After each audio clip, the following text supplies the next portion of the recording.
Hi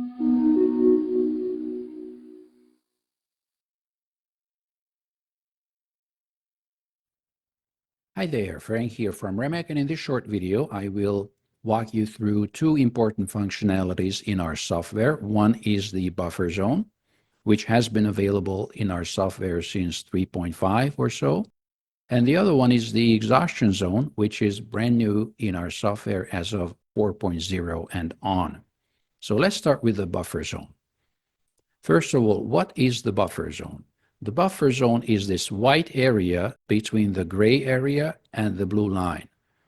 The gray area defines an area 2 ATRs, both sides of the midline, and the blue line is 2.5 ATRs, the outer Keltner. So let's take a typical situation. As you know, in our software, there are 4 different ways to define the trend. I'm just using one of them, the ADX-VMA. So at this point, our trend turns bullish. We'll start looking for long signals. This is the first consolidation area, and this is the first trigger. Our software does it perfectly, and this is the second consolidation with the second trigger. So far, so good. And the third consolidation with the third trigger. And then what seems like there could be a fourth consolidation building. But then suddenly there's an event that changes the whole situation, and that event is price penetrating the opposite buffer zone. It's adverse price movement. That's not what we want to see. We want to see price up here, not down here. Now, if this happens, and it does sometimes happen, we build a filter, which means we will not be interested in signals after an event like this. So from this point on, you will not see long signals. Therefore, if this event happens, we will start to suppress long signals. Because in our tests, we have found that long signals taken after an event like this are usually of subpar quality. In this case, it actually looks like that we were right, because this situation didn't go anywhere. Okay, now the next question is, how long are we going to keep suppressing the signals? The rule is very simple. If the trend changes, we're going to switch off the suppression, which means we will start to allow signals again. And this is where the trend changes. The other situation where we switch off the suspension and we will start to allow signals again, if price should ever, and this can happen too, should ever come back and penetrate the buffer zone again. So come back where it came from. That just means that we will probably be working on a breakout trade. That means that we will allow long trades again. So that's the buffer zone. Simple enough, no problem. What is the exhaustion filter? The exhaustion filter, in a way, is the opposite, or almost the opposite idea of the buffer zone, which means the buffer zone is too much of a bad thing, adverse price movement. The exhaustion filter is, you can think of it as too much of a good thing, which means price runs away in our direction. But as you know, after an exhaustion or a climax, usually a collapse is what comes next. So we certainly don't want to think of taking a long trade in the middle of a collapse. Okay, and we wanted to, and we did build a filter to save us from those sub-quality conditions. All right, so let me show you. Let's say, actually, I think I can use the same situation here to demonstrate an exhaustion zone situation. So here it goes.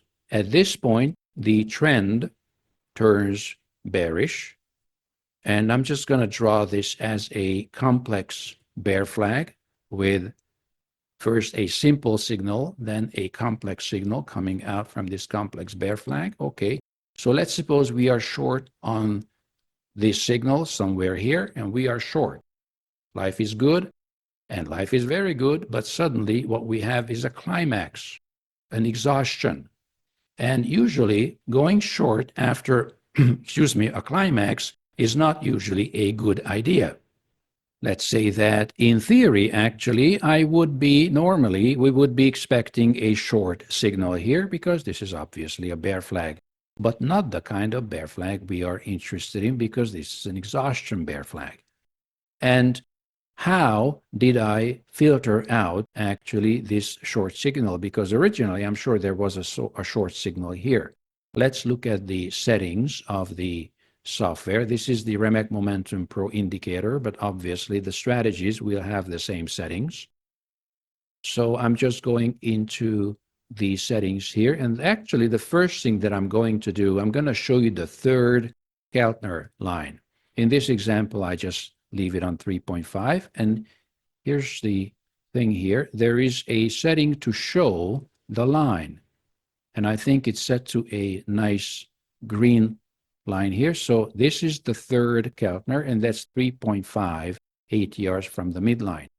Okay, so in this case, price penetrated the outer zone, the third Keltner.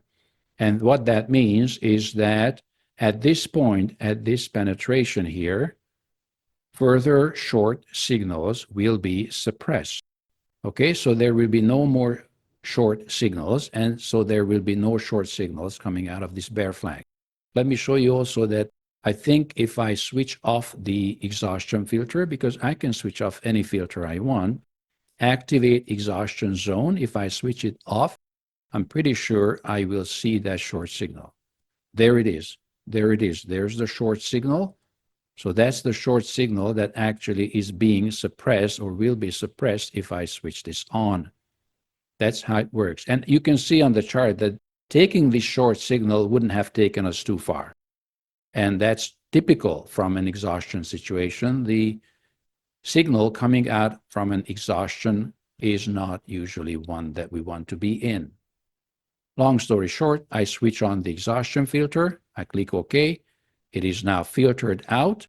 And the same way with the buffer zone, the question is, how long is it going to be filtered out? I don't want to have it switched off forever.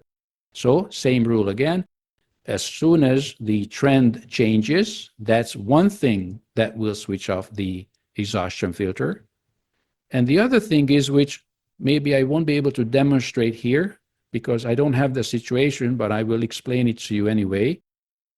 Okay, so one condition to switch off the exhaustion filter, as we mentioned, is a trend change. The next condition would be simply a new low.